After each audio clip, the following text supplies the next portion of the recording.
यथार्थ मोक्ष पथ।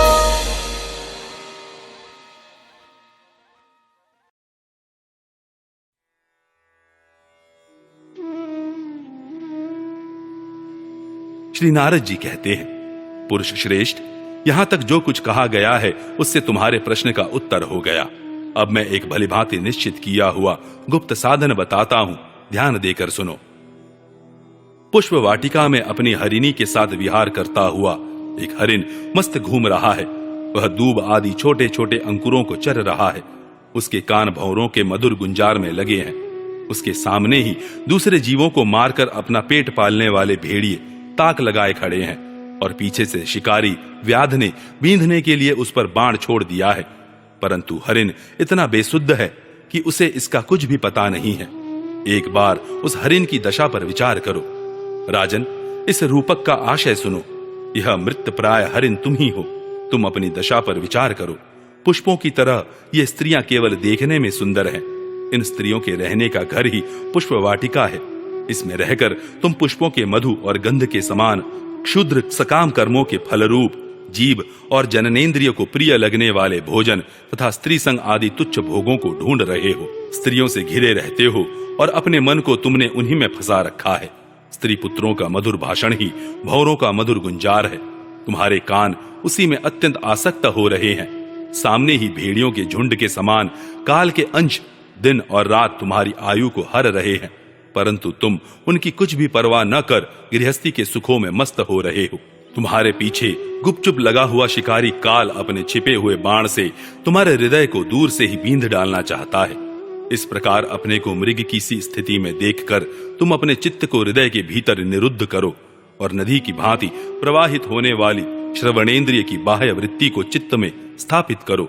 जहां कामी पुरुषों की चर्चा होती रहती है, उस गृहस्थाश्रम को छोड़कर परम हंसों के आश्रय श्री हरि को प्रसन्न करो और क्रमशः सभी विषयों से विरक्त हो जाओ। राजा प्राचीन बरही ने कहा, भगवन, आपने कृपा करके मुझे जो उपदेश दिया उसे मैंने सुना और उस पर विशेष रूप से विचार भी किया। मुझे कर्म का उपदेश देने वाले इन आचार्यों को निश्चय ही इसका ज्ञान नहीं है। यदि ये इस विषय को जानते तो मुझे इसका उपदेश क्यों न करते। विप्रवर, मेरे उपाध्यायों ने आत्म तत्व के विषय में मेरे हृदय में जो महान संशय खड़ा कर दिया था, उसे आपने पूरी तरह से काट दिया। इस विषय में इंद्रियों की गति न होने के कारण मंत्र दृष्टा ऋषियों को भी मोह हो जाता है। वेदवादियों का कथन जगह जगह सुना जाता है कि पुरुष इस लोक में जिसके द्वारा कर्म करता है, उस स्थूल शरीर को यहीं छोड़कर परलोक में कर्मों से ही बने हुए दूसरी देह से उनका फल भोगता है। किंतु यह बात कैसे हो सकती है?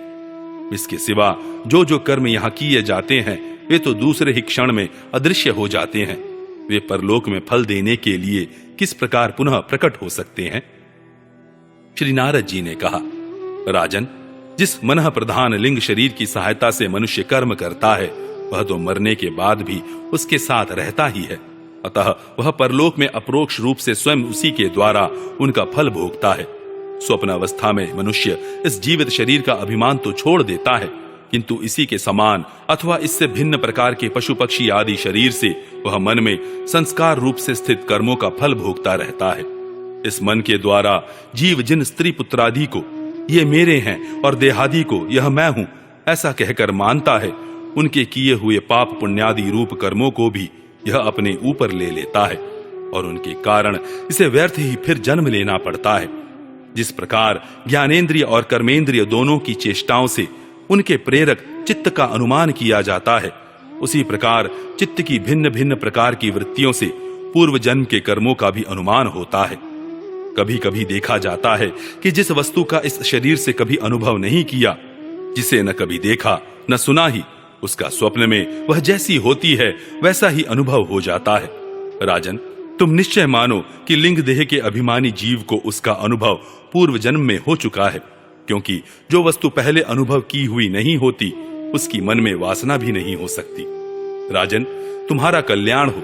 मन ही मनुष्य के पूर्व रूपों को तथा भावी शरीरादि को भी बता देता है, और जिनका भावी जन्म होने वाला नहीं होता, उन तत्ववेत्ताओं की विदेह मुक्ति का पता भी उनके मन से ही लग जाता है। कभी कभी स्वप्न में देश, काल अथवा क्रिया संबंधी ऐसी बातें भी देखी जाती हैं जो पहले कभी देखी या सुनी नहीं गई। इनके दिखने में निद्रा दोष को ही कारण मानना चाहिए। मन के सामने इंद्रियों से अनुभव होने योग्य पदार्थ ही भोग रूप में बार बार आते हैं और भोग समाप्त होने पर चले जाते हैं। ऐसा कोई पदार्थ नहीं आता जिसका इंद्रियों से अनुभव ही न हो सके। इसका कारण यही है कि सब जीव मन सहित हैं। साधारणतया तो सब पदार्थों का क्रमशः ही भान होता है, किंतु यदि किसी समय भगवत चिंतन में लगा हुआ मन विशुद्ध सत्व में स्थित हो जाए तो उसमें भगवान का संसर्ग होने से एक साथ समस्त विश्व का भी भान हो सकता है। जैसे राहु दृष्टि का विषय न होने पर भी प्रकाशात्मक चंद्रमा के संसर्ग से दिखने लगता है। राजन, जब तक गुणों का परिणाम एवं बुद्धि, मन, इंद्रिय और शब्दादि विषयों का संघात यह अनादि लिंग देह बना हुआ है, तब तक जीव के अंदर स्थूल देह के प्रति मैं, मेरा इस भाव का अभाव नहीं हो सकता। सुषुप्ति, मूर्छा, अत्यंत दुख तथा मृत्यु और तीव्र ज्वार आदि के समय भी इंद्रियों की व्याकुलता के कारण मैं और मेरेपन की स्पष्ट प्रतीति नहीं होती, किंतु उस समय भी उनका अभिमान तो बना ही रहता है। जिस प्रकार अमावस्या की रात्रि में चंद्रमा रहते हुए भी दिखाई नहीं देता, उसी प्रकार युवावस्था में स्पष्ट प्रतीत होने वाला यह एकादश इंद्रिय विशिष्ट लिंग शरीर गर्भावस्था और बाल्यकाल में रहते हुए भी इंद्रियों का पूर्ण विकास न होने के कारण प्रतीत नहीं होता। जिस प्रकार स्वप्न में किसी वस्तु का अस्तित्व न होने पर भी जागे बिना स्वप्न जनित अनर्थ की निवृत्ति नहीं होती, उसी प्रकार सांसारिक वस्तुएं यद्यपि असत हैं तो भी अविद्यावश जीव उनका चिंतन करता रहता है, इसलिए उसका जन्म मरण रूप संसार से छुटकारा नहीं हो पाता। इस प्रकार पंचतन मात्राओं से बना हुआ तथा 16 तत्वों के रूप में विकसित यह त्रिगुणमय संघात ही लिंग शरीर है। यही चेतना शक्ति से युक्त होकर जीव कहा जाता है।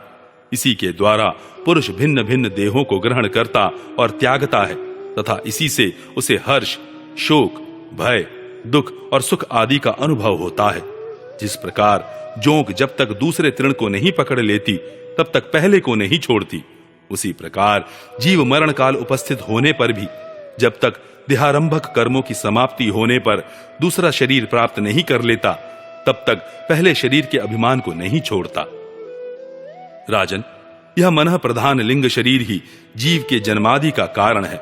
जीव जब इंद्रिय जनित भोगों को चिंतन करते हुए बार बार उन्हीं के लिए कर्म करता है, तब उन कर्मों के होते रहने से अविद्यावश वह देहादि कर्मों में बंध जाता है। अतएव उस कर्म बंधन से छुटकारा पाने के लिए संपूर्ण विश्व को भगवद रूप देखते हुए सब प्रकार श्री हरि का भजन करो। उन्हीं से इस विश्व की उत्पत्ति और स्थिति होती है तथा उन्हीं में लय होता है। श्री मैत्रेय जी कहते हैं, विदुर जी, भक्त श्रेष्ठ श्री नारद जी ने राजा प्राचीन बरही को जीव और ईश्वर के स्वरूप का दिग्दर्शन कराया। फिर वे उनसे विदा लेकर सिद्धलोक को चले गए। तब राज ऋषि प्राचीन बरही भी प्रजापालन का भार अपने पुत्रों को सौंपकर तपस्या करने के लिए कपिलाश्रम को चले गए।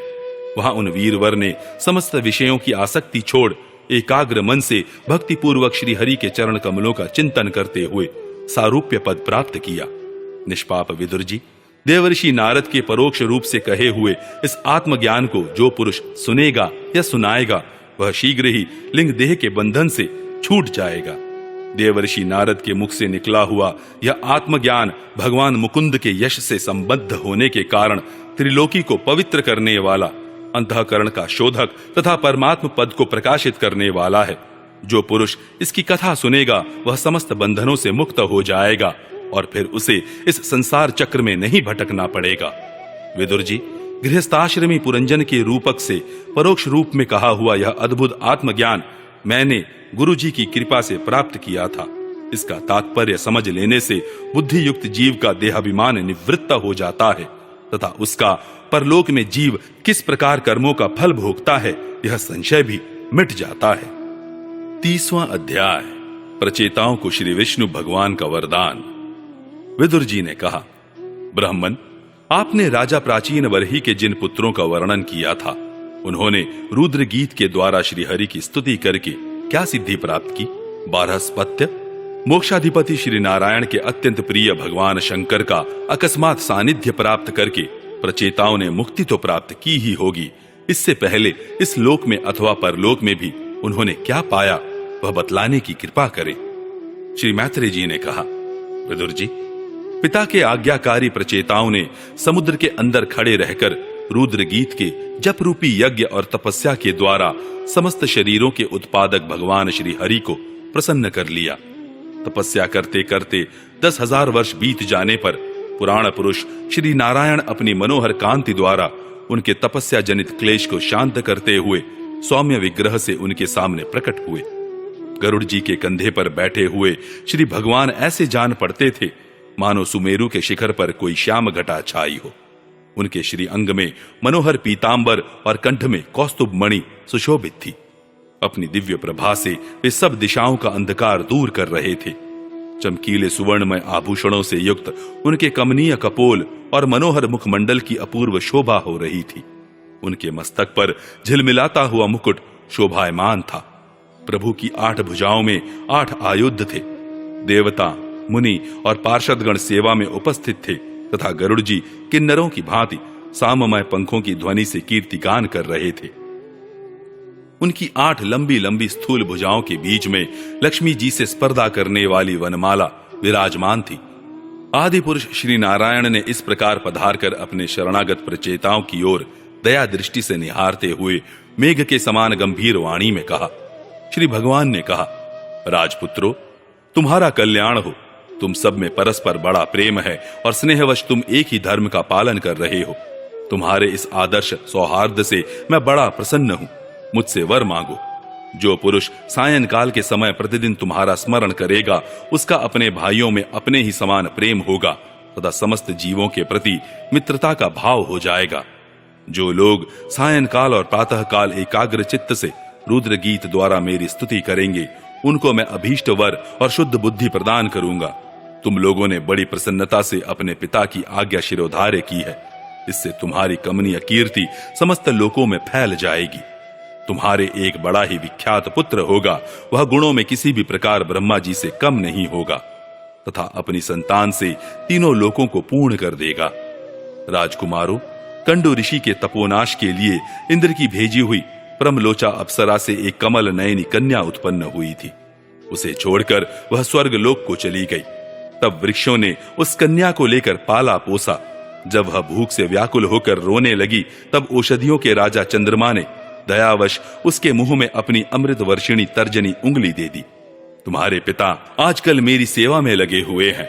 उन्होंने तुम्हें संतान उत्पन्न करने की आज्ञा दी है, अतः तुम शीघ्र ही उस देवोपम सुंदरी कन्या से विवाह कर लो। तुम सब एक ही धर्म में तत्पर हो और तुम्हारा स्वभाव भी एक सा ही है। इसलिए तुम्हारे ही समान धर्म और स्वभाव वाली वह सुंदरी कन्या तुम सभी की पत्नी होगी तथा तुम सभी में उसका समान अनुराग होगा। तुम लोग मेरी कृपा से 10 लाख दिव्य वर्षों तक पूर्ण बलवान रहकर अनेकों प्रकार के पार्थिव और दिव्य भोग भोगोगे। मेरी अविचल भक्ति से हृदय का समस्त वासना रूप मल दग्ध हो जाने पर तुम इस लोक तथा परलोक के नरक तुल्य भोगों से उपरत होकर मेरे परम धाम को जाओगे। जिन लोगों के कर्म भगवत दर्पण बुद्धि से होते हैं और जिनका सारा समय मेरी कथा वार्ताओं में ही बीतता है, वे गृहस्थ आश्रम में रहें तो भी घर उनके बंधन का कारण नहीं होते। वे नित्य प्रति मेरी लीलाएं सुनते रहते हैं। इसलिए ब्रह्मवादी वक्ताओं के द्वारा मैं ज्ञान स्वरूप पर ब्रह्म उनके हृदय में नित्य नया नया सा भासता रहता हूं और मुझे प्राप्त कर लेने पर जीवों को न मोह हो सकता है, न शोक और न हर्ष ही। श्री मैत्रेय जी कहते हैं, भगवान के दर्शनों से प्रचेताओं का रजोगुण तमोगुण मल नष्ट हो चुका था। जब उनसे सकल पुरुषार्थों के आश्रय और सबके परम सुहृद श्री हरि ने इस प्रकार कहा, तब वे हाथ जोड़कर गदगद वाणी से कहने लगे। प्रचेताओं ने कहा, प्रभु, आप भक्तों के क्लेश दूर करने वाले हैं। हम आपको नमस्कार करते हैं। वेद आपके उदार गुण और नामों का निरूपण करते हैं। आपका वेग मन और वाणी के वेग से भी बढ़कर है तथा आपका स्वरूप सभी इंद्रियों की गति से परे है। हम आपको बार बार नमस्कार करते हैं। आप अपने स्वरूप में स्थित रहने के कारण नित्य शुद्ध और शांत हैं। मन रूप निमित्त के कारण हमें आप में यह मिथ्या द्वैत भास रहा है। वास्तव में जगत की उत्पत्ति, स्थिति और लय के लिए आप माया के गुणों को स्वीकार करके ही ब्रह्मा, विष्णु और महादेव रूप धारण करते हैं। हम आपको नमस्कार करते हैं। आप विशुद्ध सत्व स्वरूप हैं। आपका ज्ञान संसार बंधन को दूर कर देता है। आप ही समस्त भागवतों के प्रभु वसुदेव नंदन भगवान श्री कृष्ण हैं। आपको नमस्कार है। आपकी ही नाभि से ब्रह्मांड रूप कमल प्रकट हुआ था। आपके कंठ में कमल कुसुमों की माला सुशोभित है तथा आपके चरण कमल के समान कोमल है। कमल नयन, आपको नमस्कार है। आप कमल कुसुम की केसर के समान स्वच्छ पीतांबर धारण किए हुए हैं। समस्त भूतों के आश्रय स्थान हैं तथा सबके साक्षी हैं। हम आपको नमस्कार करते हैं। भगवन, आपका यह स्वरूप संपूर्ण क्लेशों की निवृत्ति करने वाला है। हम अविद्या, अस्मिता, राग द्वेषादि क्लेशों से पीड़ितों के सामने आपने इसे प्रकट किया है। इससे बढ़कर हम पर और क्या कृपा होगी। अमंगलहारी प्रभु, दीनों पर दया करने वाले समर्थ पुरुषों को इतनी ही कृपा करनी चाहिए कि समय समय पर उन दीन जनों को ये हमारे हैं इस प्रकार स्मरण कर लिया करें। इसी से उनके आश्रितों का चित्त शांत हो जाता है। आप तो क्षुद्र से क्षुद्र प्राणियों के भी अंतःकरणों में अंतर्यामी रूप से विराजमान रहते हैं। फिर आपके उपासक हम लोग जो जो कामनाएं करते हैं, हमारी उन कामनाओं को आप क्यों न जान लेंगे। जगदीश्वर, आप मोक्ष का मार्ग दिखाने वाले और स्वयं पुरुषार्थ स्वरूप हैं। आप हम पर प्रसन्न हैं, इससे बढ़कर हमें और क्या चाहिए। बस हमारा अभीष्ट वर तो आपकी प्रसन्नता ही है। तथापि नाथ, हम एक वर आपसे अवश्य मांगते हैं। प्रभु, आप प्रकृति आदि से परे हैं और आपकी विभूतियों का भी कोई अंत नहीं है, इसलिए आप अनंत कहे जाते हैं। यदि भ्रमर को अनायास ही कल्प वृक्ष मिल जाए तो क्या वह किसी दूसरे वृक्ष का सेवन करेगा। तब आपकी चरण शरण में आकर हम क्या क्या मांगेंगे। हम आपसे केवल यही मांगते हैं कि जब तक आपकी माया से मोहित होकर हम अपने कर्मानुसार संसार में भ्रमते रहें, तब तक जन्म जन्म में हमें आपके प्रेमी भक्तों का संग प्राप्त होता रहे। हम तो भगवत भक्तों के क्षण भर के संग के सामने स्वर्ग और मोक्ष को भी कुछ नहीं समझते। फिर मानवी भोगों की तो बात ही क्या है। भगवत भक्तों के समाज में सदा सर्वदा भगवान की मधुर मधुर कथाएं होती रहती हैं, जिनके श्रवण मात्र से भोग तृष्णा शांत हो जाती है। वही प्राणियों में किसी प्रकार का वैर विरोध या उद्वेग नहीं रहता। अच्छे अच्छे कथा प्रसंगों द्वारा निष्काम भाव से सन्यासियों के एकमात्र आश्रय साक्षात श्री नारायण देव का बार बार गुणगान होता रहता है। आपके वे भक्तजन तीर्थों को पवित्र करने के उद्देश्य से पृथ्वी पर पैदल ही विचरते रहते हैं। भला उनका समागम संसार से भयभीत हुए पुरुषों को कैसे रुचिकर न होगा। भगवान, आपके प्रिय सखा भगवान शंकर के क्षण भर के समागम से ही आज हमें आपका साक्षात दर्शन प्राप्त हुआ है। आप जन्म मरण रूप दुस्साध्य रोग के श्रेष्ठतम वैद्य हैं। अतः अब हमने आपका ही आश्रय लिया है।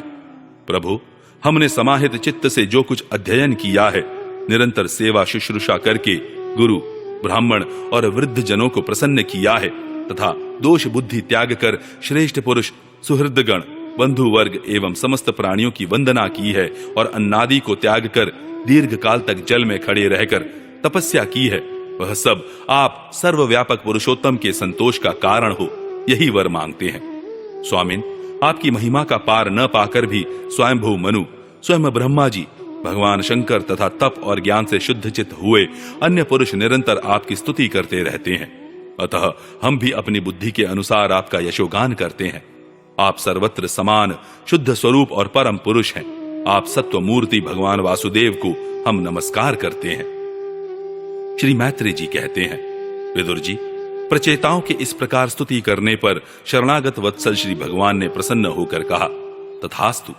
अप्रतिहत प्रभाव श्री हरि की मधुर मूर्ति के दर्शनों से अभी प्रचेताओं के नेत्र तृप्त नहीं हुए थे, इसलिए वे उन्हें जाने देना नहीं चाहते थे। तथापि वे अपने परम धाम को चले गए। इसके पश्चात प्रचेताओं ने समुद्र के जल से बाहर निकलकर देखा कि सारी पृथ्वी को ऊंचे ऊंचे वृक्षों ने ढक दिया है, जो मानो स्वर्ग का मार्ग रोकने के लिए ही इतने बढ़ गए थे। यह देखकर वे वृक्षों पर बड़े कुपित हुए। तब उन्होंने पृथ्वी को वृक्ष लता आदि से रहित कर देने के लिए अपने मुख से प्रचंड वायु और अग्नि को छोड़ा, जैसे कालाग्नि रुद्र प्रलय काल में छोड़ते हैं। जब ब्रह्मा जी ने देखा कि वे सारे वृक्षों को भस्म कर रहे हैं, तब वे वहां आए और प्राचीन बरही के पुत्रों को उन्होंने युक्ति पूर्वक समझाकर शांत किया। फिर जो कुछ वृक्ष वहां बचे थे, उन्होंने डरकर ब्रह्मा जी के कहने से वह कन्या लाकर प्रचेताओं को दी। प्रचेताओं ने भी ब्रह्मा जी के आदेश से उस मारिशा नाम की कन्या से विवाह कर लिया। इसी के गर्भ से ब्रह्मा जी के पुत्र दक्ष ने श्री महादेव जी की अवज्ञा के कारण अपना पूर्व शरीर त्याग कर जन्म लिया। इन्हीं दक्ष ने चाक्षुष मनवंतर आने पर, जब काल क्रम से पूर्व सर्ग नष्ट हो गया, भगवान की प्रेरणा से इच्छानुसार नवीन प्रजा उत्पन्न की। इन्होंने जन्म लेते ही अपनी कांति से समस्त तेजस्वियों का तेज छीन लिया। ये कर्म करने में बड़े दक्ष थे, इसी से उनका नाम दक्ष हुआ। इन्हें ब्रह्मा जी ने प्रजापतियों के नायक के पद पर अभिषिक्त कर सृष्टि की रक्षा के लिए नियुक्त किया, और इन्होंने मरीचि आदि दूसरे प्रजापतियों को अपने अपने कार्य में नियुक्त किया। 31वां अध्याय, प्रचेताओं को श्री नारद जी का उपदेश और उनका परम पद लाभ।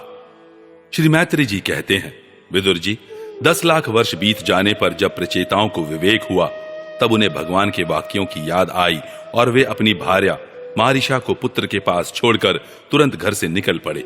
वे पश्चिम दिशा में समुद्र के तट पर, जहां जाजली मुनि ने सिद्धि प्राप्त की थी, जा पहुंचे, और जिससे समस्त भूतों में एक ही आत्म तत्व विराजमान है, ऐसा ज्ञान होता है, उस आत्म विचार रूप ब्रह्म सत्र का संकल्प करके बैठ गए। उन्होंने प्राण, मन, वाणी और दृष्टि को वश में किया तथा शरीर को निश्चेष्ट, स्थिर और सीधा रखते हुए आसन को जीतकर चित्त को विशुद्ध पर ब्रह्म में लीन कर दिया। ऐसी स्थिति में उन्हें देवता और असुर दोनों के ही वंदनीय श्री नारद जी ने देखा। नारद जी को आया देख प्रचेतागण खड़े हो गए और प्रणाम करके आदर सत्कार पूर्वक देश कालानुसार उनकी विधिवत पूजा की। जब नारद जी सुखपूर्वक बैठ गए, तब वे कहने लगे। प्रचेताओं ने कहा, देवर्षि, आपका स्वागत है। आज बड़े भाग्य से हमें आपका दर्शन हुआ। ब्राह्मण, सूर्य के समान आपका घूमना फिरना भी ज्ञानालोक से समस्त जीवों को अभय दान देने के लिए ही होता है। प्रभु, भगवान शंकर और श्री विष्णु भगवान ने हमें जो उपदेश दिया था, उसे गृहस्थी में आसक्त रहने के कारण हम लोग प्रायः भूल गए हैं। अतः आप हमारे हृदयों में उस परमार्थ तत्व का साक्षात कराने वाले अध्यात्म ज्ञान को फिर प्रकाशित कर दीजिए, जिससे हम सुगमता से ही इस दुस्तर संसार सागर से पार हो जाएं। श्री मैत्री जी कहते हैं, भगवानमय श्री नारद जी का चित्त सर्वदा भगवान श्री कृष्ण में ही लगा रहता है। वे प्रचेताओं के इस प्रकार पूछने पर उनसे कहने लगे। श्री नारद जी ने कहा, राजाओं, इस लोक में मनुष्य का वही जन्म, वही कर्म, वही आयु, वही मन और वही वाणी सफल है, जिसके द्वारा सर्वात्मा सर्वेश्वर श्री हरि का सेवन किया जाता है। जिनके द्वारा अपने स्वरूप का साक्षात्कार कराने वाले श्री हरि को प्राप्त न किया जाए, उन माता पिता की पवित्रता से, यज्ञोपवीत संस्कार से एवं यक्ष दीक्षा से प्राप्त होने वाले उन 3 प्रकार के श्रेष्ठ जन्मों से, वेदोक्त कर्मों से, देवताओं के समान दीर्घ आयु से, शास्त्र ज्ञान से, तप से, वाणी की चतुराई से, अनेक प्रकार की बातें याद रखने की शक्ति से, तीव्र बुद्धि से, बल से, इंद्रियों की पटुता से, योग से, सांख्य से, संन्यास और वेदाध्ययन से तथा व्रत वैराग्य आदि अन्य कल्याण साधनों से भी पुरुष का क्या लाभ है। वास्तव में समस्त कल्याणों की अवधि आत्मा ही है, और आत्मज्ञान प्रदान करने वाले श्री हरि ही संपूर्ण प्राणियों की प्रिय आत्मा है। जिस प्रकार वृक्ष की जड़ सींचने से उसके तना, शाखा, उपशाखा आदि सभी का पोषण हो जाता है, और जैसे भोजन द्वारा प्राणों को तृप्त करने से समस्त इंद्रियां पुष्ट होती हैं, उसी प्रकार श्री भगवान की पूजा ही सबकी पूजा है। जिस प्रकार वर्षा काल में जल सूर्य के ताप से उत्पन्न होता है और ग्रीष्म ऋतु में उसी की किरणों में पुनः प्रवेश कर जाता है, तथा जैसे समस्त चराचर भूत पृथ्वी से उत्पन्न होते हैं और फिर उसी में मिल जाते हैं, उसी प्रकार चेतना चेतनात्मक यह समस्त प्रपंच श्री हरि से ही उत्पन्न होता है और उन्हीं में लीन हो जाता है। वस्तुतः यह विश्वात्मा श्री भगवान का वह शास्त्र प्रसिद्ध सर्वोपाधि रहित स्वरूप ही है। जैसे सूर्य की प्रभा उससे भिन्न नहीं होती, उसी प्रकार कभी कभी गंधर्व नगर के समान स्फुरित होने वाला यह जगत भगवान से भिन्न नहीं है। तथा जैसे जागृत अवस्था में इंद्रियां क्रियाशील रहती हैं, किंतु सुषुप्ति में उनकी शक्तियां लीन हो जाती हैं, उसी प्रकार यह जगत सर्ग काल में भगवान से प्रकट हो जाता है और कल्पांत होने पर उन्हीं में लीन हो जाता है। स्वरूपतः तो भगवान में द्रव्य, क्रिया और ज्ञान रूपी त्रिविध अहंकार के कार्यों की तथा उनके निमित्त से होने वाले भेद भ्रम की सत्ता है ही नहीं। नृपतिगण, जैसे बादल, अंधकार और प्रकाश ये क्रमशः आकाश से प्रकट होते हैं और उसी में लीन हो जाते हैं, किंतु आकाश इनसे लिप्त नहीं होता, उसी प्रकार ये सत्व, रज और तमोमयी शक्तियां कभी पर ब्रह्म से उत्पन्न होती हैं और कभी उसी में लीन हो जाती हैं। इसी प्रकार इनका प्रवाह चलता रहता है, किंतु इससे आकाश के समान असंग परमात्मा में कोई विकार नहीं होता। अतः तुम ब्रह्मादि समस्त लोकपालों के भी अधीश्वर श्री हरि को अपने से अभिन्न मानते हुए भजो, क्योंकि वे ही समस्त देहधारियों के एकमात्र आत्मा है। वे ही जगत के निमित्त कारण काल, उपादान करण प्रधान और नियंता पुरुषोत्तम है, तथा अपनी काल शक्ति से वे ही इस गुणों के प्रवाह रूप प्रपंच का संहार कर देते हैं। वे भक्त वत्सल भगवान समस्त जीवों पर दया करने से, जो कुछ मिल जाए उसी में संतुष्ट रहने से तथा समस्त इंद्रियों को विषयों से निवृत्त करके शांत करने से शीघ्र ही प्रसन्न हो जाते हैं। पुत्रैषणा आदि सब प्रकार की वासनाओं के निकल जाने से जिनका अंतःकरण शुद्ध हो गया है, उन संतों के हृदय में उनके निरंतर बढ़ते हुए चिंतन से खिंचकर अविनाशी श्री हरि आ जाते हैं और अपनी भक्त आधीनता को चरितार्थ करते हुए हृदय आकाश की भांति वहां से हटते नहीं। भगवान तो अपने को ही सर्वस्व मानने वाले निर्धन पुरुषों पर ही प्रेम करते हैं, क्योंकि वे परम रसज्ञ हैं। उन अकिंचनों की अनन्याश्रया अहेतु की भक्ति में कितना माधुर्य होता है, इसे प्रभु अच्छी तरह जानते हैं। जो लोग अपने शास्त्र ज्ञान, धन, कुल और कर्मों के मद से उन्मत्त होकर ऐसे निष्किंचन साधु जनों का तिरस्कार करते हैं, उन दुर्बुद्धियों की पूजा तो प्रभु स्वीकार ही नहीं करते। भगवान स्वरूपानंद से ही परिपूर्ण है। उन्हें निरंतर अपनी सेवा में रहने वाली लक्ष्मी जी तथा उनकी इच्छा करने वाले नरपति और देवताओं की भी कोई परवाह नहीं करते। इतने पर भी वे अपने भक्तों के तो अधीन ही रहते हैं। अहो, ऐसे करुणा सागर श्री हरि को कोई भी कृतज्ञ पुरुष थोड़ी देर के लिए भी कैसे छोड़ सकता है। श्री मैत्री जी कहते हैं, विदुर जी, भगवान नारद ने प्रचेताओं को इस उपदेश के साथ साथ और भी बहुत सी भगवत संबंधी बातें सुनाई। इसके पश्चात वे ब्रह्मलोक को चले गए।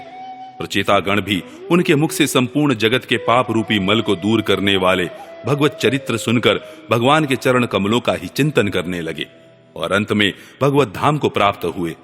इसी प्रकार आपने जो मुझसे श्री नारद जी और प्रचेताओं के भगवत कथा संबंधी संवाद के विषय में पूछा था, वह मैंने आपको सुना दिया। श्री सुखदेव जी कहते हैं, राजन, यहां तक स्वयंभू मनु के पुत्र उत्तानपाद के वंश का वर्णन हुआ। अब प्रियव्रत के वंश का विवरण भी सुनो। राजा प्रियव्रत ने श्री नारद जी से आत्मज्ञान का उपदेश पाकर भी राज्य भोग किया था तथा अंत में इस संपूर्ण पृथ्वी को अपने पुत्रों में बांटकर वे भगवान के परम धाम को प्राप्त हुए थे। राजन, इधर श्री मैत्रेय जी के मुख से यह भगवत गुणानुवाद युक्त पवित्र कथा सुनकर विदुर जी प्रेम मग्न हो गए। भक्ति भाव का उद्रेक होने से उनके नेत्रों से पवित्र आंसुओं की धारा बहने लगी तथा उन्होंने हृदय में भगवत चरणों का स्मरण करते हुए अपना मस्तक मुनिवर मैत्रेय जी के चरणों पर रख दिया। विदुर जी कहने लगे, महायोगिन, आप बड़े ही करुणामय हैं। आज आपने मुझे अज्ञान अंधकार के उस पार पहुंचा दिया है जहां अकिंचनों के सर्वस्व श्री हरि विराजते हैं।